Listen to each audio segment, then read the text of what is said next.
Greetings, my dear students. Today we are going to see Unit 4, Supplementary Reader 4 with the photographer. Kindly take your textbook and see the page number 132.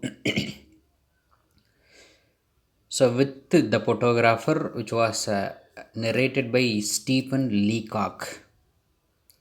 இந்த டைட்டிலே கொஞ்சம் வித்தியாசமாக இருக்கும் பாருங்கள். Photographer அப்படின்னா உங்களுக்கு தெரியும், photo எடுக்கிறவர். இன்றைக்கி இருக்கக்கூடிய காலகட்டங்களில் நமக்கு ஈஸியாக மொபைல் கிடச்சிருது. We are living in the very modern world. So that we are taking memorable moments as a selfie or the photo நம்ம எடுத்துக்கிறோம், நமக்கு பிடிச்ச ஃபோட்டோஸை எடுத்துக்கிறோம். But think about that olden days. ஆனால் அந்த காலத்தில் நம்ம திங்க் பண்ணி பார்த்தோம்னா, ஒரு ஃபோட்டோ எடுக்கணுன்னா whether we have to go for the studio or the photographers want to come our house. இப்படி இருக்கக்கூடிய காலகட்டங்களில் நடந்த இந்த ஒரு ஸ்டோரி. அதாவது புகைப்படக்காரருடன் ஒரு நாள். தன்னுடைய author Stephen Leacock as try to explain the experience of with the photographer. Experience with the photographer. ஒரு நாள் அந்த ஃபோட்டோகிராஃபர் கூட இருந்த அந்த ஒரு அனுபவத்தை தான் நம்ம இங்கே ரொம்ப ஹியூமரஸாக அவர் சொல்லியிருப்பார். Let's we see the author. About the author, Stephen P.H. Butler Leacock was the period of 1986 to 1944. இவருடைய நேம் பாருங்கள், Stephen P H Butler லீகாக்.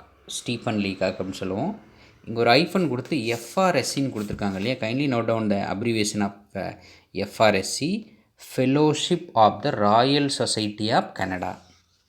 Fellowship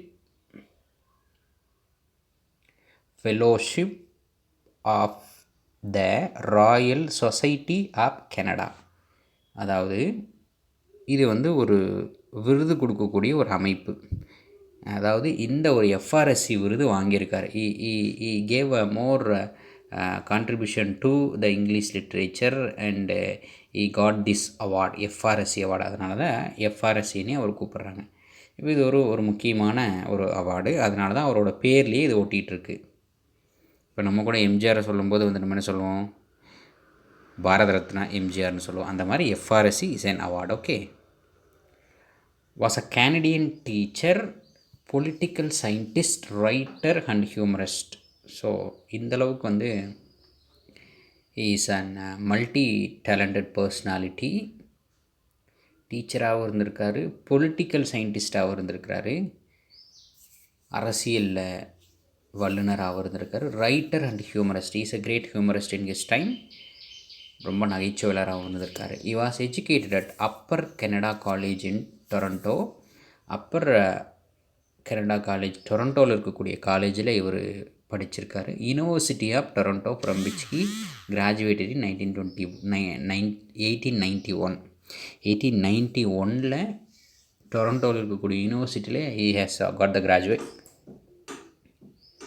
He received a fellowship in political economy and took his PhD in 1903. Fellowship political economy la he got the fellowship and also he got the PhD in 1903. 1903 PhD முடிச்சிருக்காரு. Between the years 1915 and 1925 he was the best known English speaking humorist in the world. அதாவது இந்த காலகட்டங்கள் இந்த 10 வருஷத்தில் the humorist has classified by many reporters as he got the place. இவரும் ஒருத்தராக இருந்திருக்கிறாரு அந்த பெஸ்ட் ஹியூமரிஸ்ட்டு அப்படின்ற டைட்டிலுக்குள்ளே. Is known for his light humour along with criticism of people's police.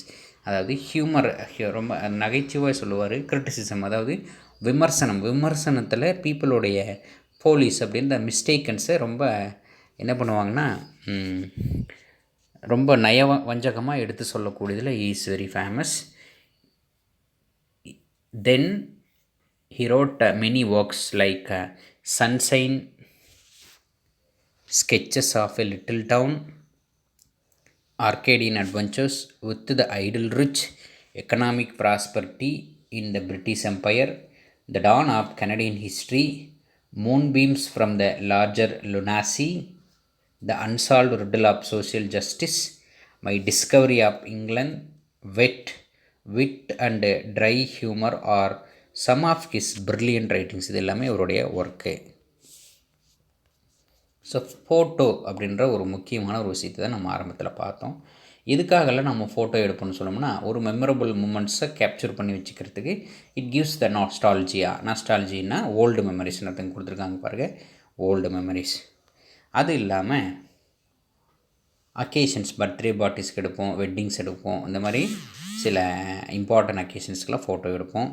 YR photographs taken அப்படின்னா நம்மளுடைய ஞாபகம் எப்பவும் இருக்கணும், அழிவு இல்லாமல் இருக்கணுன்றதுக்காக தான். Right, here is a story with the photographer where the narrator visits a studio to have his photograph taken. இங்கே இருக்கக்கூடிய இந்த story, the narrator has visited to the studio.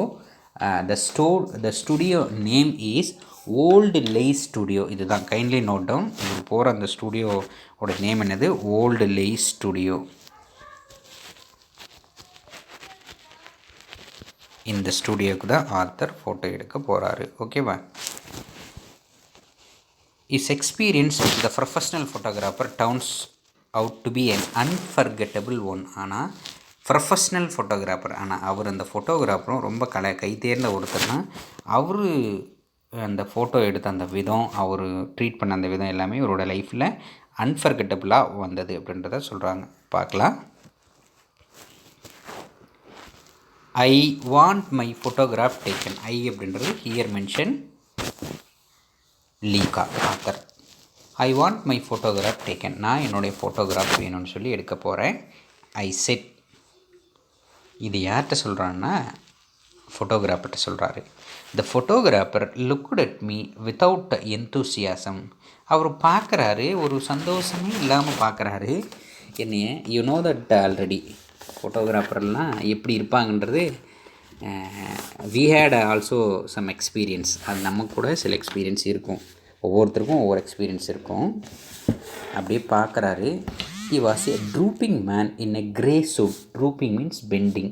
அவர் வந்து கூன் விழுந்த மாதிரி இருக்கார். அது பெண்டிங் ஹைட்டாக கூன் விழுந்த மாதிரி அந்த ஒரு ஓல்டாக கிரே கலர் சூட் போட்டிருக்காரு. With the dim eye of natural scientist. Eye எல்லாம் அப்படியே டிம் ஆகிடுச்சு, ஒரு சயின்டிஸ்ட் மாதிரி இருக்கிறாரு. But there is no need to describe him. வேறு எதுவும் அவரை பற்றி டிஸ்கிரைப் பண்ண வேண்டியதில்லை. Everybody knows what a photographer is like. ஏன்னா எல்லாருக்குமே தெரியும் ஃபோட்டோகிராஃபர்னா இஸ் லைக் தட் ஹவ் அப்படின்றது தெரியும். உடனே எனக்கு ஒரு ஃபோட்டோ வேணும்னு சொன்னதும் sit there is said and wait. உட்காருங்க, வெயிட் பண்ணுங்க, இதை சொல்கிறாரு. I waited an hour. கிட்டத்தட்ட பாருங்கள் 1 hour வெயிட் பண்ணியிருக்காருங்க ஒரு ஃபோட்டோவுக்காக. I waited an hour. In the gap என்னென்னலாம் அதை எப்படியெல்லாம் ஒரு டைம் அந்த 1 hour போக்கியிருக்காருன்னா, I read the ladies companion for 1912 அந்த மேகசின்ஸ் படிக்கிறாரு. 1912 வந்தது. The girls magazine for 1902 and the infant journal for 1888. இந்த மேகசின்ஸ்லாம் படித்து 1 hour டைம் ஓட்டிட்டார். I began to see that I had done an unwarrantable thing in breaking in on the privacy of the man's scientific pursuits with a face like mine. நான் நினச்சேன் இவர் தனியாக இருந்திருப்பார் போல், இவருடைய ப்ரைவசியை வந்து நான் தான் வந்து கெடுத்துட்டேன் போல், அதனால தான் இவர் ஃபோட்டோ எடுக்கிறதுக்கு ரொம்ப சங்கடப்பட்டுக்கிறாரு அப்படின்ற மாதிரி நான் திங்க் பண்ணேன். Scientific pursuits means quest. இவருக்கு ஃபோட்டோ எடுக்கிறத விருப்பம் இல்லை போல், இவர் வந்து ஒரு சயின்டிஸ்டாக தான் இருக்கணும்னு சொல்லி விருப்பப்படுறாரு. அதனால தான் வேண்டாவருப்பா ஈஸ் வெல்கம், நம்மளை வெல்கம் பண்ணுறாருன்னு சொல்லி திங்க் பண்ணுறாரு. After an hour the photographer opened the inner door. ஒரு டோர் இருக்குது, அந்த டோரை வந்து ஓப்பன் பண்ணுறாரு 1 மணி நேரம் கழிச்சு.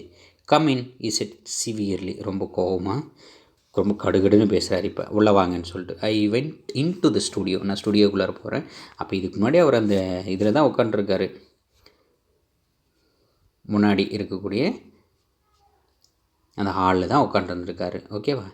Chit down said the photographer. உட்காருங்கன்னு சொல்கிறாரு. I sat down in a beam of sunlight filtered through a sheet of factory cotton hung against a frosted skylight. நான் போய் உட்கார்றேன். அந்த உட்கார்ந்த இடத்துல ஒரு வெளிச்சம் இருக்குது. அதாவது ஒரு ஷீட்டு மேலே ஒரு ஃபில்டர் ஷீட் மாதிரி இருக்குது. அந்த ஷீட்டில் அப்படியே வெளிச்சம் படுற மாதிரி இருக்குது. காட்டன் துணியை அங்கே தொங்க போட்டிருக்காங்க. ஸ்கைலைட் நல்ல வெளிச்சம் இருக்குது. The photographer rolled a machine into the middle of the room. உங்களுக்கு தெரியும் அப்போல்லாம் வந்து கேமரா வந்து எப்படி இருக்குன்னா ஒரு ஏடிஎம் மிஷின் மாதிரி இருக்குன்னு வச்சுக்கோங்களேன். Camera was invented by Bharat Vidyappan அப்படின்ற ஒருத்தரால் தான் இந்த கேமரா வந்து 1685 இந்த கேமராவை கண்டுபிடிக்கிறாங்க. சரியா? ஒரு மெஷின் மாதிரி. அந்த மெஷினை ஹாலுக்கு மிடில் கொண்டு வந்து என்ன பண்ணுறாரு, நிப்பாட்டுறாரு. அவரு பின்னாடி நின்றுட்டுருக்காரு. He was only in at a second, just time enough for one look at me. ஒரு டைம் தான் பார்த்தாரு. And then he was out again. மறுபடியும் வெளியே போயிட்டார். அதாவது அந்த கேமராவில் ஃபோக்கஸ் பண்ணி ஒரு டைம் தான் பார்த்தார். சும்மா ஒரு செகண்டை தான் பார்த்தாரு. Then he went out tearing at the cotton sheet and the window panes. போயிட்டு இந்த காட்டன் ஷீட் எல்லாம் அப்படியே தேய்ச்சி விட்றாரு. விண்டோ பேன்ஸ் எல்லாம் ஓப்பன் பண்ணுறாரு. வித் ஹூக்குடு ஸ்டிக், ஒரு ஸ்டிக்கை வச்சு அப்படி தள்ளி விட்றாரு. Apparently frantic for a light and air. Frantic means desperate. அங்கே கொஞ்சம் வெளிச்சம் இல்லாமல் இருந்தது. அந்த வெளிச்சத்துக்கு அவர் என்ன பண்ணுறாரு, ரெடி பண்ணுறாரு. க்ளூமியாக அது அதை கொஞ்சம் நல்ல வெளிச்சம் படுற மாதிரி ஆக்குறாரு. Okay. Then he crawled back into the machine again and drew a little back cloth over himself. அதுக்கப்புறம் மெஷினுக்கு பின்னாடி போகிறாரு. அதுக்கப்புறம் மெஷின் அப்படியே லைட்டாக இழுக்கிறாரு. அந்த மெஷினுக்கு சுற்றி ஒரு கிளாத் இருக்குது. இப்போ அந்த கிளாத்தை வந்து என்ன பண்ணுறாரு, அப்படி கவர் பண்ணி விட்றாரு. This time he was very quiet in there. இப்போ ரொம்ப அமைதியாக இருக்கார். I knew that he was praying and kept still. ஆனால் இப்போ என்ன பண்ணுறாருன்னா கடவுளை பிரார்த்தனை பண்ணிகிட்ருக்காருன்னு சொல்லி, அதனால தான் நானும் அமைதியாக உட்காந்துருக்கேன் அப்படின்னு சொல்லி எக்ஸ்பிளைன் பண்ணுறாரு author Stephen Leacock. You just look at this picture, you can easily understand what was happen. என்ன அங்கே நடந்திருக்கு அப்படின்றத நீங்கள் யூகிச்சிக்கலாம்.